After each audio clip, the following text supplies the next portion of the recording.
नमस्कार दोस्तों, हमारे इस YouTube चैनल में आपका हार्दिक अभिनंदन। दोस्तों, जैसा कि आप भी जानते हैं कि जीएसटी के अंतर्गत एक प्रोविज़न है कि यदि आपने कोई भी मटेरियल परचेज किया या आपने कोई भी सर्विस ली,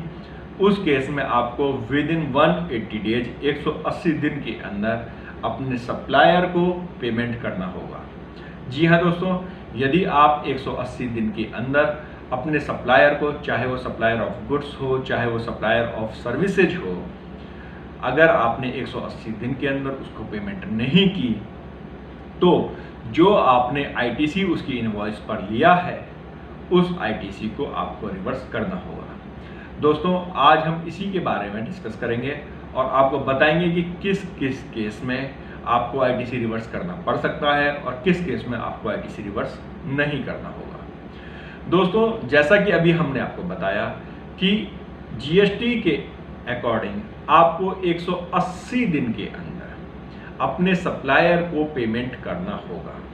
तो दोस्तों, सप्लायर को पेमेंट करने का मतलब जिस दिन आपने सर्विस रिसीव की या जिस दिन आपने गुड्स रिसीव किए उसके 180 दिन के अंतर्गत आपको पेमेंट करना होगा। अगर आप ऐसा नहीं करते तो क्या होगा? दोस्तों, नॉर्मली होता यह है कि जब हम कोई भी गुड्स को रिसीव करते हैं, जब हम कोई सर्विसेज रिसीव करते हैं तो हम तुरंत उसका आईटीसी क्लेम कर लेते हैं।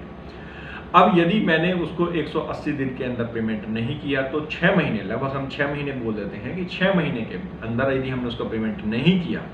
तो जो आईटीसी मैंने आज लिया, आज सपोज जून का महीना चल रहा है, मैंने जून में कोई सर्विसेज ली और जून में सर्विसेज लेने के बाद मैंने उसका आईटीसी भी जून में क्लेम कर लिया। अब सपोज मैं उस पार्टी को 6 महीने तक पेमेंट नहीं करूंगा तो इट मीन्स कि दिसंबर तक यदि मैंने उसे पेमेंट नहीं किया, विद इन 180 डेज पेमेंट नहीं किया, तो मैंने जो आज आईटीसी लिया है मुझे वो आईटीसी रिवर्स करना होगा। हाँ, मुझे वो आईटीसी रिवर्स करना होगा। और रिवर्स करने के अलावा चूंकि मैंने आज जून में आईटीसी ले लिया था तो मुझे जून से लेकर दिसंबर तक का 6 महीने का मुझे इंटरेस्ट भी पे करना होगा, जो कि है 18% पर एनम, यानी कि 9% इंटरेस्ट तो मिनिमम आपका जाएगा ही जाएगा आईटीसी की वैल्यू के ऊपर। अब आप कहेंगे कि सर मैंने तो माल भी खरीदा था और मैंने क्या कहते हैं उसको जेन्युइन था, माल भी खरीदा था, तो फिर मेरे तो रिवर्सल मेरा आपने करवा दिया, और यदि इन फ्यूचर सपोज मैं 6 महीने के बाद पेमेंट करता हूं तो क्या होगा? तो दोस्तों, जब आप 6 महीने के बाद जब भी कभी पेमेंट करेंगे, सपोज आपने दिसंबर की जगह पे आपने जनवरी में या फरवरी में पेमेंट किया, तो जब आप पेमेंट करेंगे उस समय आप आईटीसी को क्लेम कर सकते हैं, लेकिन इंटरेस्ट तो आपको 6 महीने का ये देना ही पड़ेगा और रिवर्सल एक बार करनी पड़ेगी।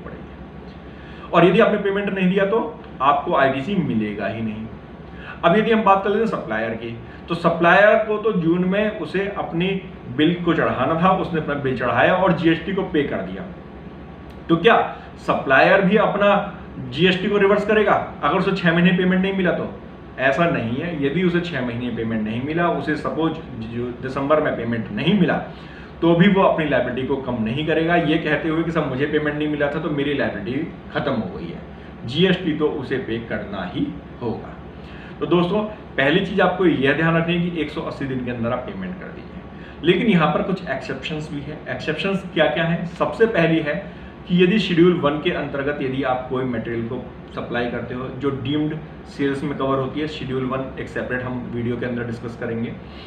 यदि आप शेड्यूल 1 के जो आइटम्स हैं उसमें डील करते हो तो आपका 180 डेज की एप्लीकेबिलिटी नहीं आती है। दूसरा,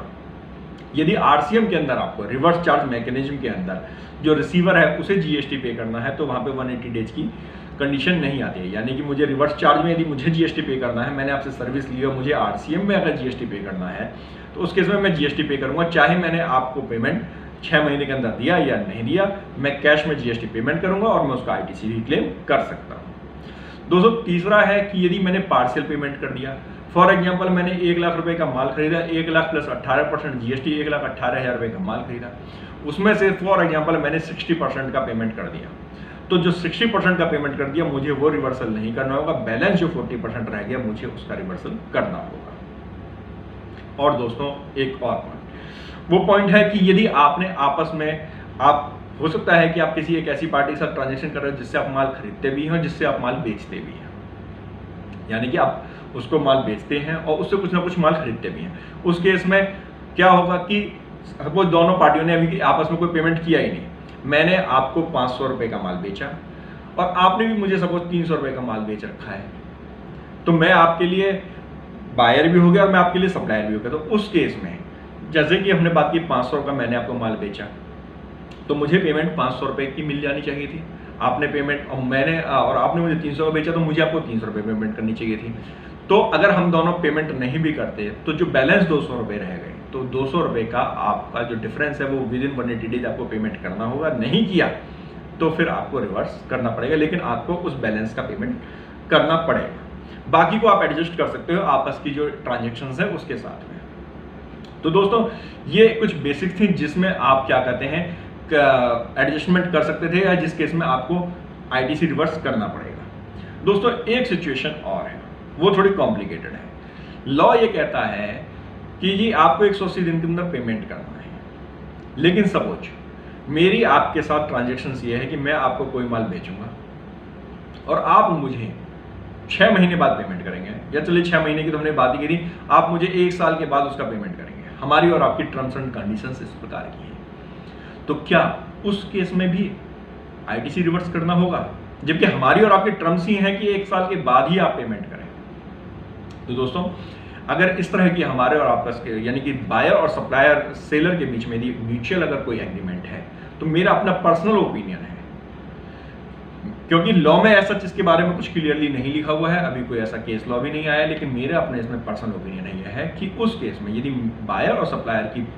एग्रीमेंट आपस में है कि भाई हम एक पर्टिकुलर पीरियड के बाद जो 6 महीने से बाद यदि हम पेमेंट करेंगे या पेमेंट लेंगे, तो उस केस में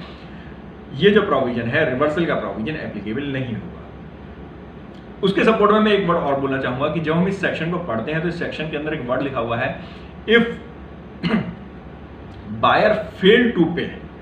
यदि बायर पेमेंट करने में फेल हो जाता है within 180 days, if buyer fail to pay to the supplier within 180 days from the date of supply, तो यदि 180 दिन के अंदर बायर फेल हो जाता है, जब मेरी और आपकी टर्म्स कंडीशंस ये है कि 1 साल के बाद मुझे पेमेंट करना है, तो मैं फेल कहाँ हुआ आपको पेमेंट करने के लिए, क्योंकि वहां पे वर्ड लिखा है फेल, वहां पे ये लिखा है इट्स मैंडेटरी टू पे। अगर मैं फेल हो जाता हूं, फेल मैं कब होऊंगा कि जब मेरी और आपकी कंडीशन ये थी कि भाई आपको इतने दिन के अंदर पेमेंट करना है और मैं नहीं कर पाया, तभी तो मैं फेल हुआ। और जब मेरी और आपकी कंडीशन ये है कि मुझे 1 साल के अंदर पेमेंट करना है या मुझे 1.5 साल के अंदर पेमेंट करना है, तो मैं फेल नहीं हुआ, तो मेरी अपनी ओपिनियन उसमें आती है कि भाई उस केस में रिवर्सल नहीं हुआ। इसी प्रकार एक सिचुएशन और बनती है कि सपोज बायर और सेलर ने एक एग्रीमेंट बनाया, उसके अकॉर्डिंग था कि भाई 3 महीने में 4 महीने में पेमेंट कर देंगे, नहीं कर पाए। बाद में वो म्यूचुअली बैठे, सेटल डाउन किया, उन्होंने कहा कि यार कुछ इश्यूज थे, जैसे फॉर एग्जांपल आजकल कोविड का टाइम है, लॉकडाउन हो गया, बिजनेस ठप हो गया, भाई पैसे नहीं है। अब जो सप्लायर है उसको भी चाहिए होता है भैया पैसे तो उसे भी रिकवर करने हैं। दोनों का आपस में सेटलमेंट हुआ कि भैया देखो हमारा एग्रीमेंट था 3 महीने के अंदर आपको पेमेंट करना चाहिए था, आपने नहीं किया, लेकिन चलिए मैं आपको 6 महीने का और एडिशनल टाइम देता हूँ। भाई अब सप्लायर की भी मजबूरी है, बायर की भी मजबूरी है, कुछ ऐसी सिचुएशंस बन गई, लॉकडाउन का टाइम है, फैक्ट्री बंद पड़ी है, पैसे कहाँ से दूँ मैं, आईटीसी रिवर्सल की और कहानी आ जाएगी। तो उस केस में बायर और सप्लायर ने आपस में म्यूचुअली एग्री किया कि भाई हम इस पीरियड को एक्सटेंड कर लेते हैं। तो फिर वही वाली बात है कि अगर पीरियड एक्सटेंड हो गया दोनों की म्यूचुअल कंसेंट से, उस केस में भी रिवर्सल नहीं होगा, क्योंकि buyer has not failed to pay, buyer fail नहीं हुआ पे करने से, दोनों ने म्यूचुअली एग्री किया कि भैया कोई बात नहीं, हम 6 महीने बाद और बढ़ा लेते हैं, 6 महीने के बाद हम और लेंगे, तो टोटल हम 9 महीने बाद पेमेंट लेंगे। तो दोस्तों नॉर्मल कोर्स ऑफ बिजनेस में 180 दिन के अंदर पेमेंट जरूरी है, चाहे वो सर्विसेज हो चाहे वो गुड्स हो। लेकिन यदि आप म्यूचुअली आप एग्री हैं तो उस केस में आपको 6 महीने से ज़्यादा कोई टाइम है तो आपको रिवर्सल की जरूरत नहीं है। दूसरा जो हमने आपको 4 कंडीशंस बताई, पहला आरसीएम, दूसरा पार्शियल पेमेंट, तीसरा शेड्यूल 1 की परचेज, और चौथा आपकी अगर कोई आपस में एडजस्टमेंट्स होती हैं तो उस केस में भी आपको रिवर्सल की जरूरत नहीं होगी। दोस्तों आपको ये जानकारी कैसी लगी हमें कमेंट बॉक्स में जरूर लिखिएगा। हमारे चैनल को लाइक, शेयर और सब्सक्राइब कीजिए। नमस्कार।